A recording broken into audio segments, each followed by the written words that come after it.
it comes from Rwanda. Yes, but it goes through and then it comes to Uganda, DRC.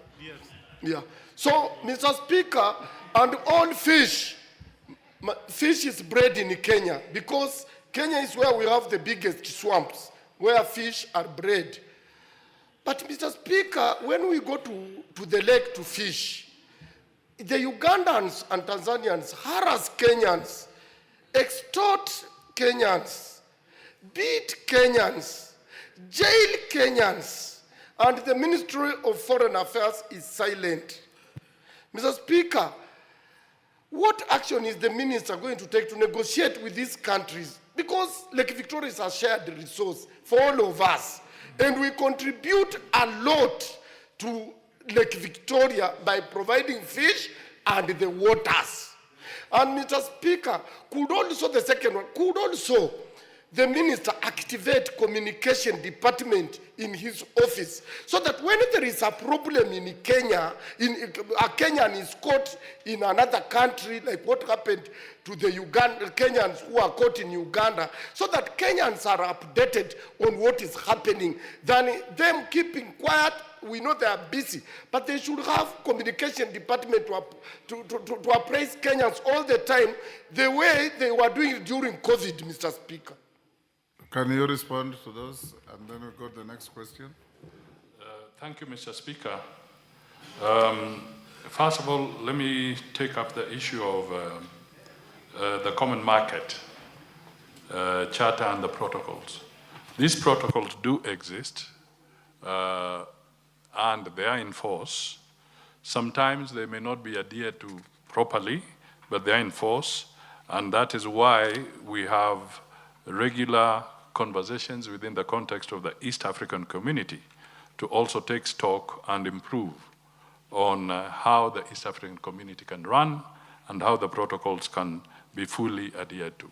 However, Mr. Speaker, I think it's important for the Kenyans to distinguish between the common market protocols and constitutions of the various countries. These are 8 sovereign states who are members of the East African community. And they have constitutions. And the provisions of each nation's constitution applies to that country. So it is important that Kenyans and for everybody to appreciate that as we look at what is within the common market framework and the protocols, and we monitor their breaches and correct them, we would urge people to respect the sovereignty of the states. It's always very important as we go forward. The issue of extradition, if the government of Kenya is going to extradite, there's a process that would be followed.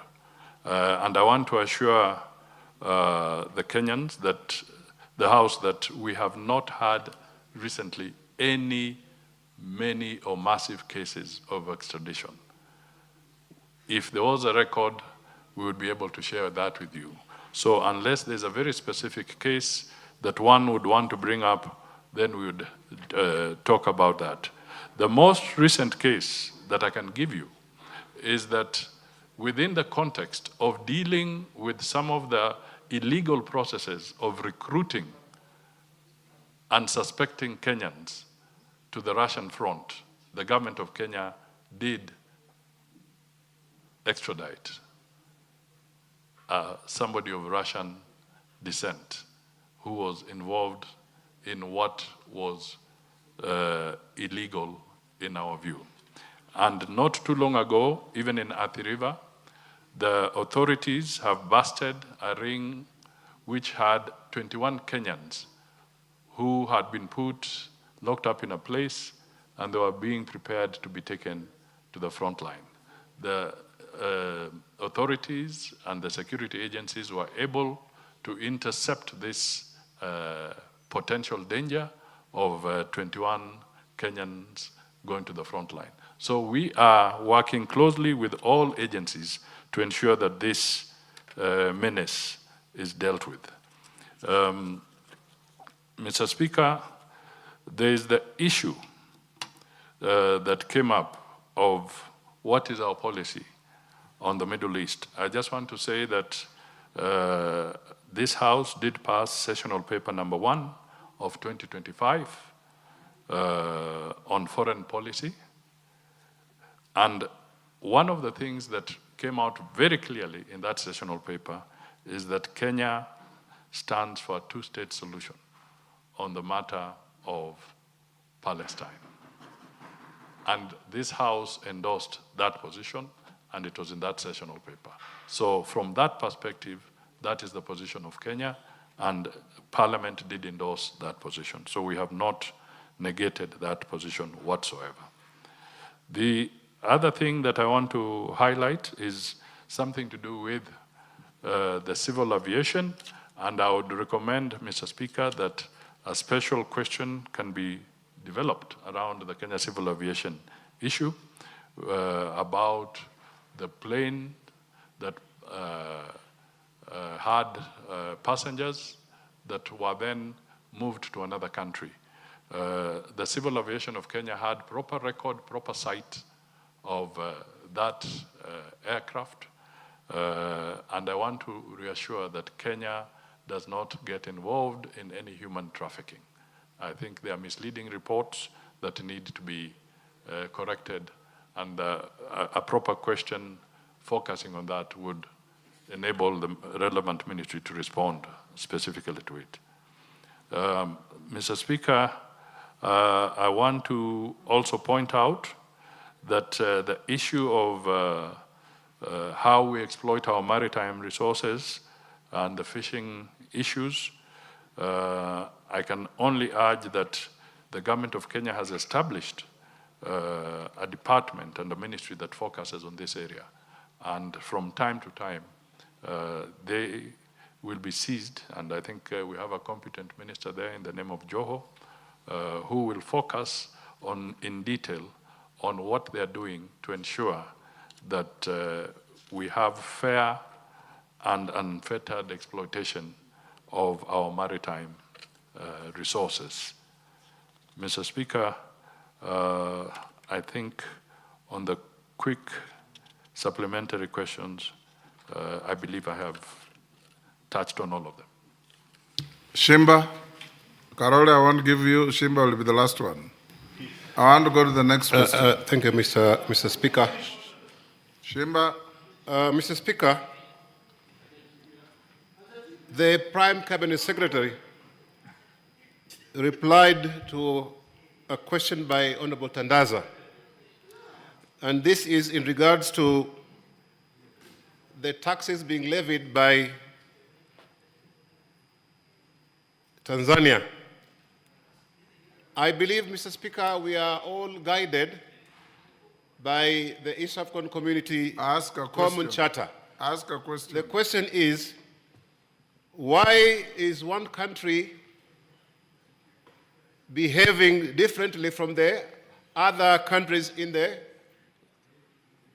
arrangement of the East African Community, Mr. Speaker? To be fair to the PCS, he answered that question, Shimba.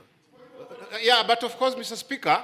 So ask him as a question for probably further clarification, because what you're asking, he answered. But he didn't actually answer properly, because we are all order, Shimba. Yes, Mr. Speaker. Tandaza who asked the question is not complaining. Why are you wailing louder than the bereaved?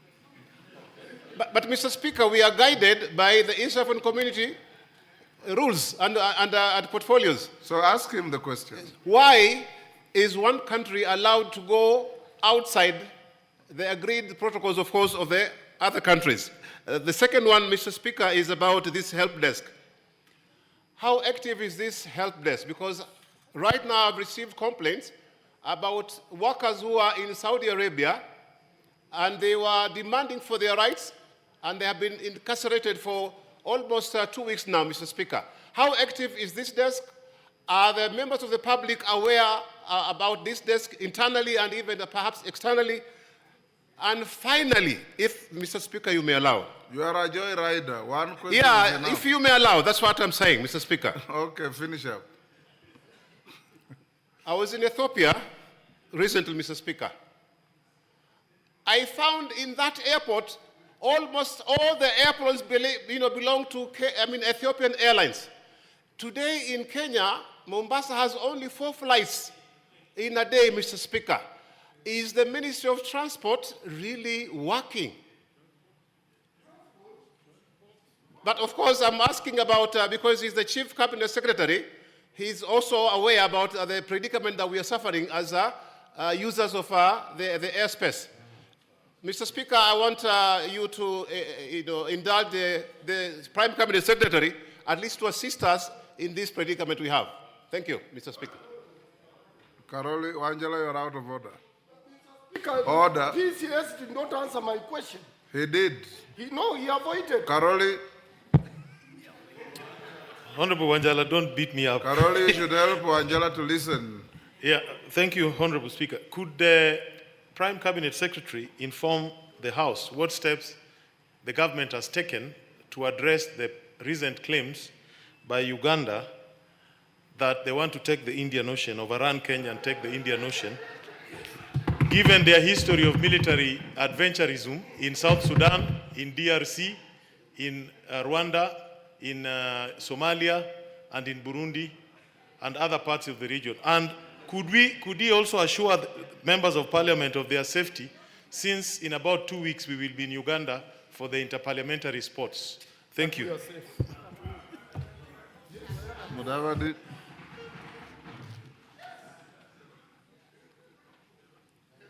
Thank you, Mr. Speaker. Let me start with the Honorable Karoli. I just want to assure him that they'll be safe when they go to Uganda for the interparliamentary sports. There is no evidence to the contrary. I think Karoli is just engaged in comic relief. Correct. And then I just want, on the issue of the Indian Ocean, I just want to say that there are conventions and international obligations which deal with landlocked countries. And the African Union Constitutive Act. And the African Union Constitutive Act is one of such instruments. So I want to assure you that we are not going to go to war. And we as a country have always, since time immemorial, provided safe passage and free passage for goods from landlocked countries. And we are not about to change that because it's our international obligation, but also it's how we grow the ports in our country. The second issue I just wanted to touch on is the issue around aviation travel in the country. I didn't quite get... Shimba asked 3 questions. Yeah. About the levy to Zanzibar by Tandaza, about the lack of adequate aerial services to Mombasa, and the help desk at your ministry for Kenyans in distress, internally and externally. Good. Now, on the issue of transport and air, this is a private sector-driven sector, and the demand for services, especially if it is between Kenya, internally, intra-Kenya, internally, where you're moving from one port to the other, I think it's driven by the demand and commercial viability. And this is left for the private sector to determine. Now, in terms of the international connections with other countries, this also calls for further investment, and we are talking about how Kenya Airways can be supported further so that it can take up a bigger market share in the context of regional and international flights. And I know important decisions are about to be made on how the Kenya Airways can be supported, and I think the minister responsible for transport will soon be speaking to this particular issue. The help desk, Mr. Speaker, has been there now for quite some time, and it is serving a lot of Kenyans. I have personally visited the 24-hour emergency center of the State Department of Diaspora, and I can confirm it is functioning, it is active, and there are very many young Kenyans who are doing a good job in assisting Kenyans and who are in distress and families that are in distress. I would want to invite the honorable member at an appropriate time when he has some free time on his hands to visit this center so that he can get a first-hand feel of what it is doing. On the issue of the tax, you called it tax, but the honorable member Tandaza talked of insurance cover.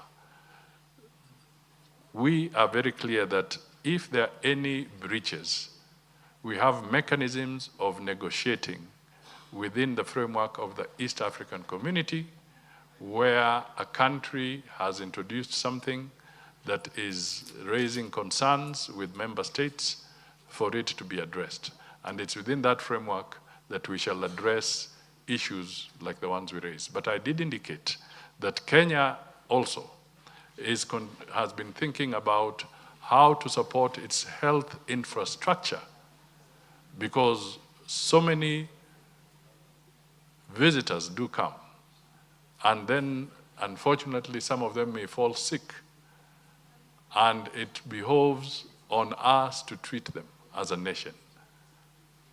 But these are infrastructure funded by the Kenyan taxpayer. So what happens when the others, this is why you sometimes have travel insurance, this is why you sometimes have health insurance, and Zanzibar is trying to cover their health component in that by imposing a levy. But these are issues that are being discussed within the framework of the East African community. Mr. Speaker, I believe some of the issues that are coming through are also in the context of the next question. Question by private notice, Naisula Lesuda. Thank you, Speaker. I rise to ask the following questions to the Prime Cabinet Secretary. Could the Prime Cabinet Secretary clarify whether any senior government officials or their family members directly or indirectly own, control, or benefit from recruitment, training, or insurance companies involved in deploying Kenyan workers to the Gulf? Provide the full terms of the current bilateral labor agreements with the Kingdom of Saudi Arabia, including negotiated wages, complaint handling mechanisms, emergency response obligations, and repatriation terms for Kenyan workers. Explain the current capacity of the Kenyan Embassy in Riyadh and the consulate in Jeddah to respond to reports of abuse and to protect Kenyan workers in distress, including staffing, funding, safe house availability, and case resolution mechanisms.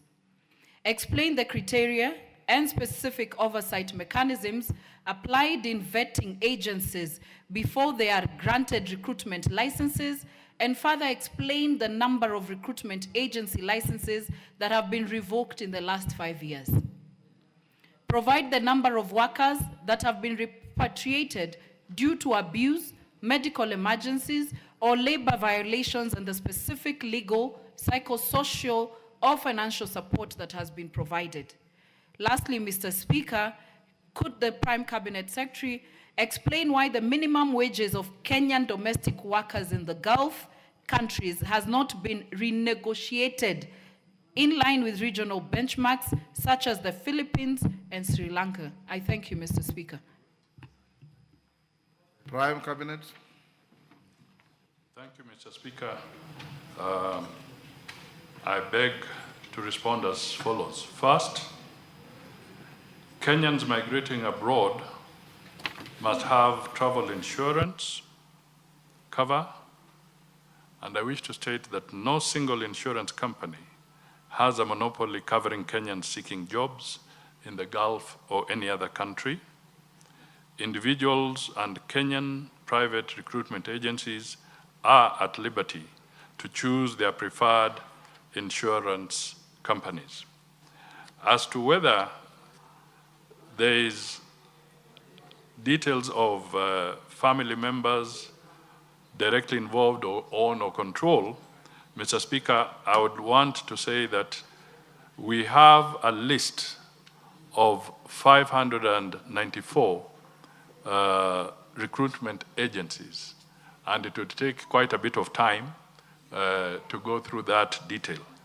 But also to point out that as we speak, this Parliament appropriately passed the Conflict of Interest Bill, and if through the process anybody is found to be in conflict or in conflict with what their role is, then appropriate action would be taken. The second aspect is, what are the terms of the current bilateral labor agreements with the Kingdom of Saudi Arabia, including negotiated wages and complaint handling mechanisms, emergency responses and obligations? I wish to respond as follows.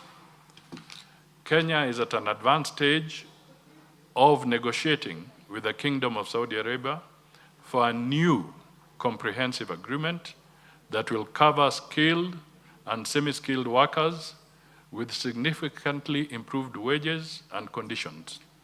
Just this week, we have received official communication on enhanced wage agreements for Kenyans employed in the Kingdom of Arabia. The third aspect of the questions was to explain the current capacity of the Kenyan Embassy in Riyadh and the Consulate in Jeddah to respond to the reports of abuse and how they protect Kenyans workers in distress. Mr. Speaker, the number of Kenyans living and working in the Kingdom of Saudi Arabia has increased exponentially, now estimated at 350,000. To enhance consular services, we recently opened a consulate in Jeddah to augment the mission in Riyadh.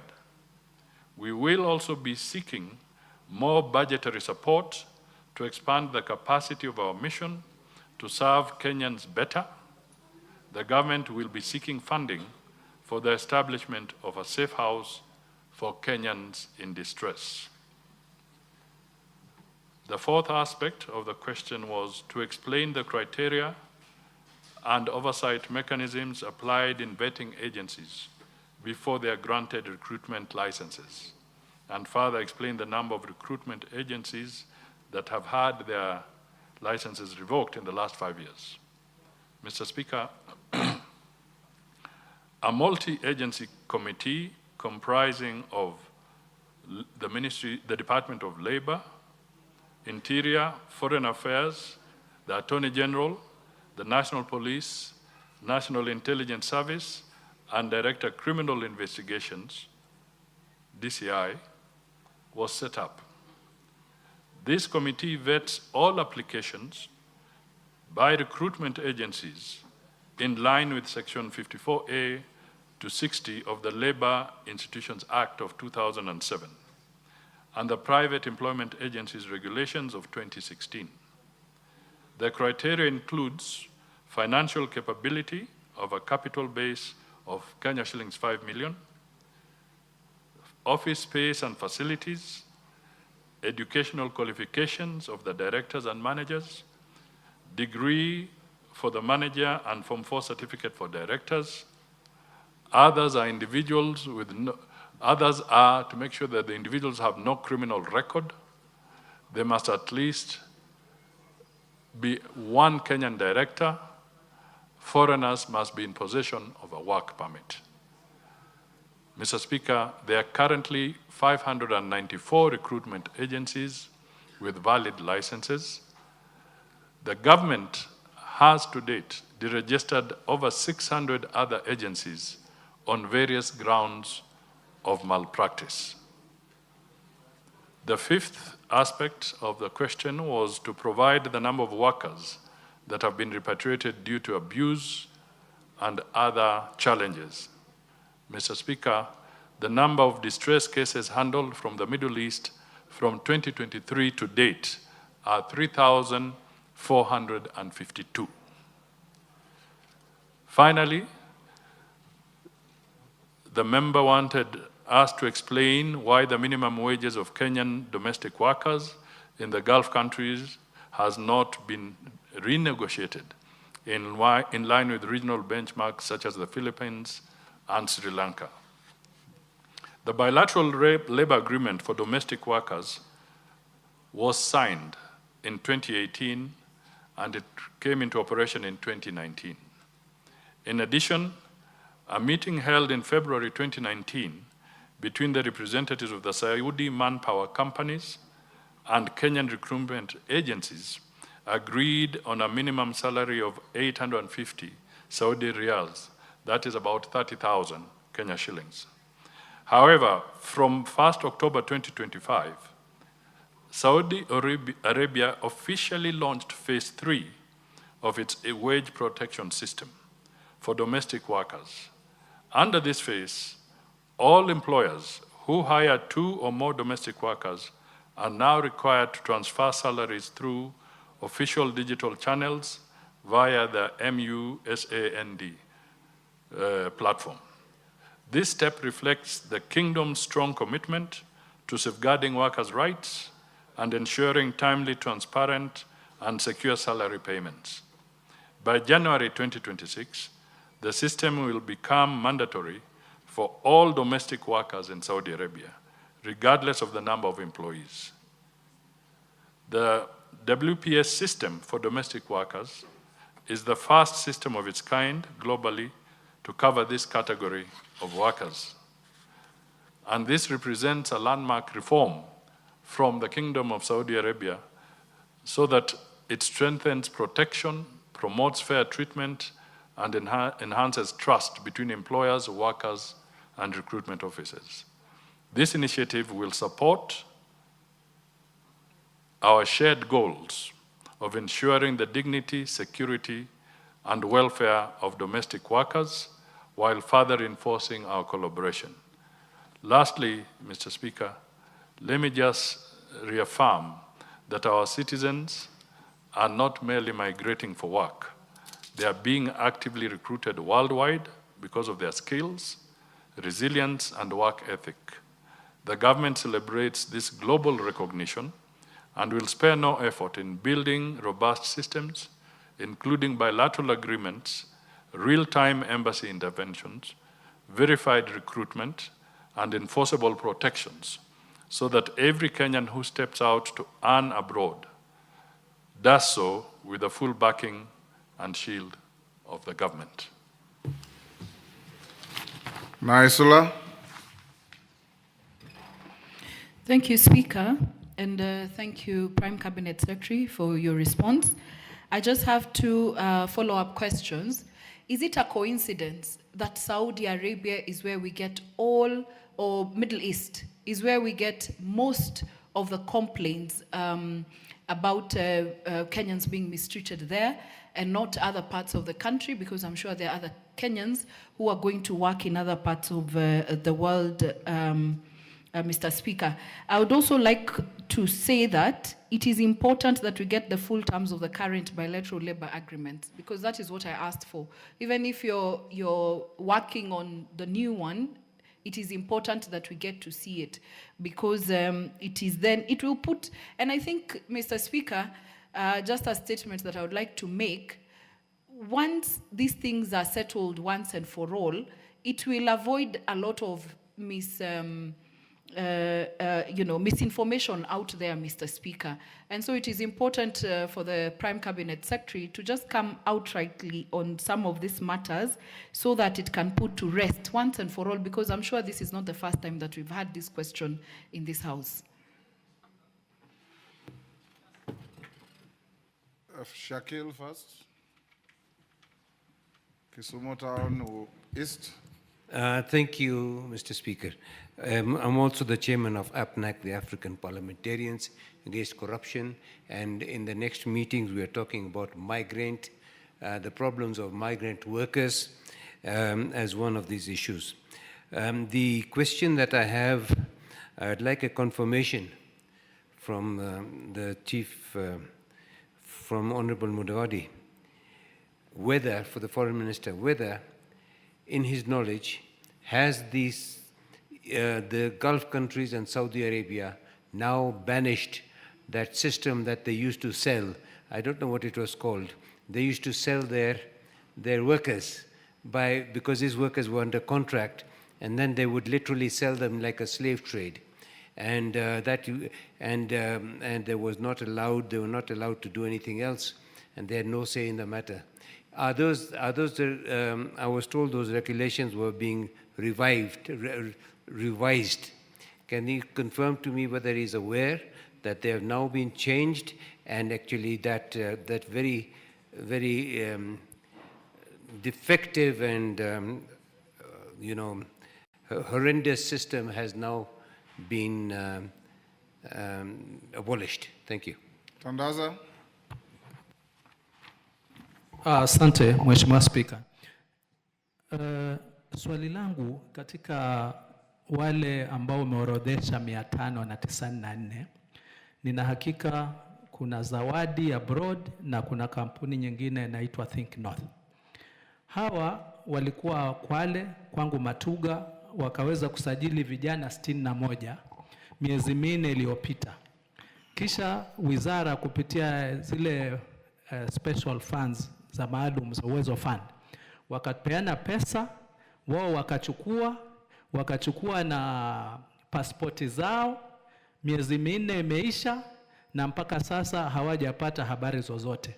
Mheshimiwa Spika, vijana hawa 61 jana walikuwa ofisini wakipanga kuandamana leo kuitisha pasipoti zao, kwa sababu kwa kipindi cha miezi 4 sasa hawawezi kusafiri na hawajui kunaendelea nini.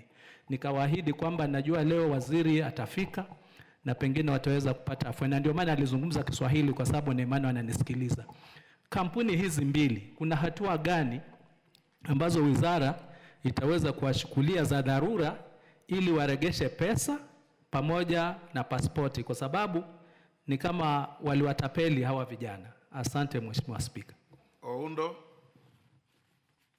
Speaker, thank you, Honorable Speaker.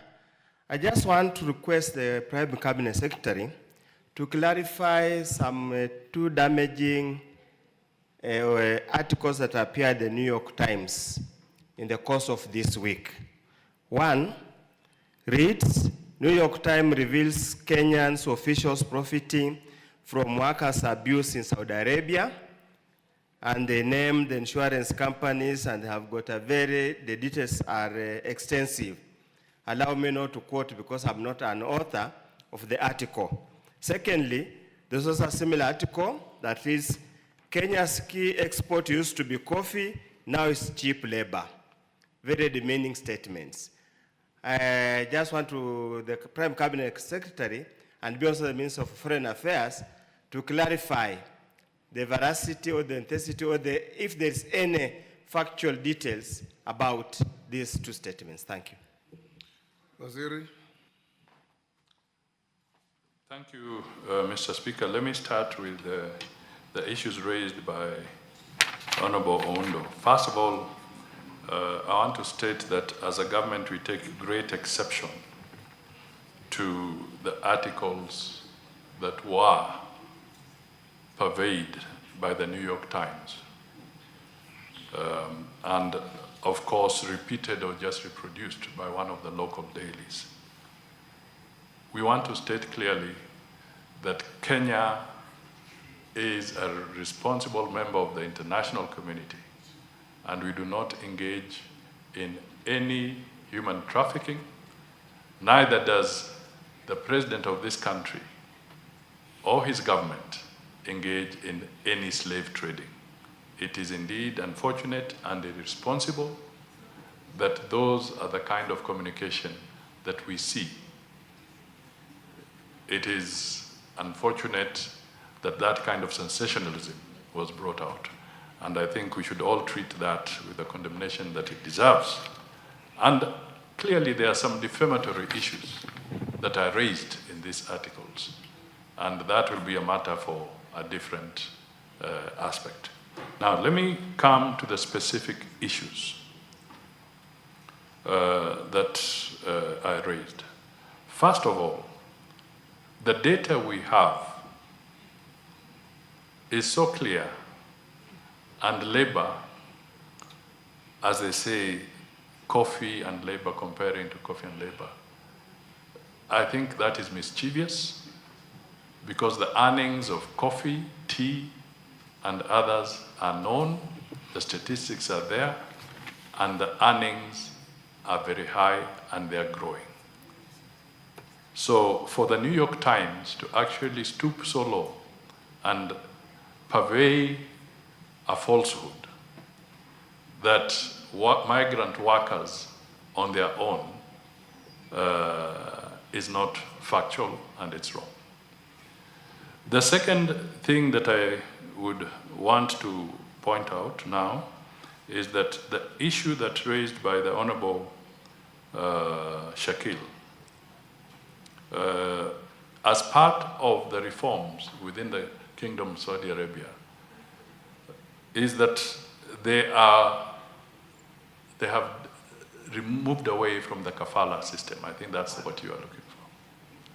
And as we talk about improving the conditions and negotiating, and our teams are negotiating, we are sure that in the course of next year, as we conclude the negotiation of these bilateral agreements, the earnings of Kenyan migrant workers are going to be more in tandem and at par with other countries that had entered this specific area earlier.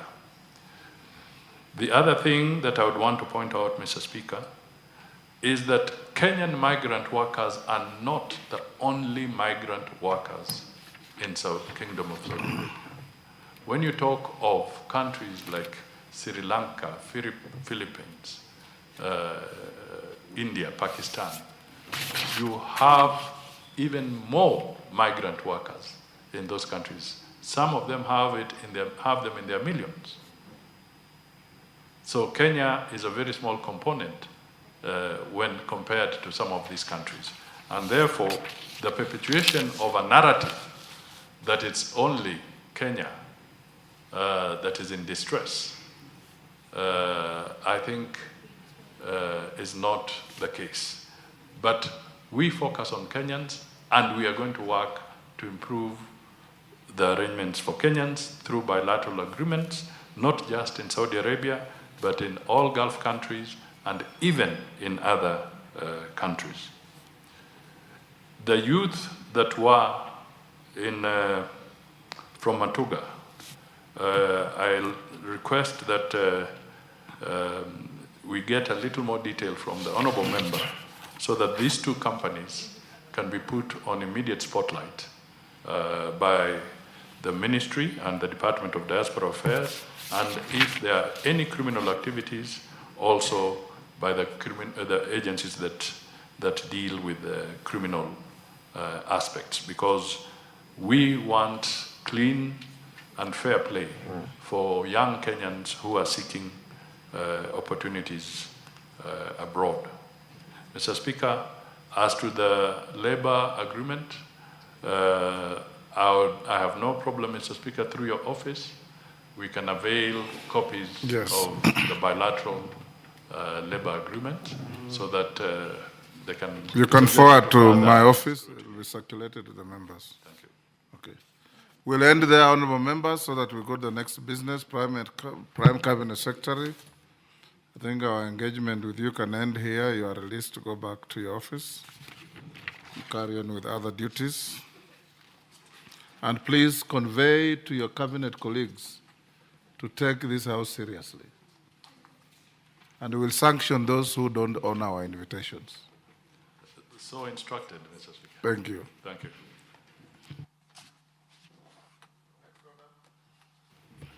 Order number 8, motion, consideration of comprehensive economic partnership agreement between the Republic of Kenya and the United Arab Emirates. Question on proposed amendment to be put. Order members on their feet, take your seats. Don't freeze, take your seats. Honorable members, records show that an amendment was moved by the Honorable Dr. Nyekal, and it is now a question be put on the amendment at order number 8. If we carry the amendment, then I will have the motion as amended. Now I put the question on the amendment at order number 9 motion, which is that the motion be amended by inserting the following words immediately after the phrase data for pharmaceutical products, and Article 213 non-tariff measures in relation to health products and technologies. That the consequential amendment be effected in the report thereof. As many as of that opinion say aye. Aye. Those of the contrary opinion say nay. The ayes have it. Now the motion as amended will read as follows: that this House adopts the report of the Departmental Committee on Trade, Industry and Cooperatives on its consideration of the Comprehensive Economic Partnership Agreement between the Republic of Kenya and the United Arab Emirates, laid on the table of the House on Thursday, 13th November 2025, and pursuant to the provisions of Section 8.4 of the Treaty Making and Ratification Act, Cap 4D, approves the ratification of the Comprehensive Economic Partnership Agreement between the Republic of Kenya and the United Arab Emirates, subject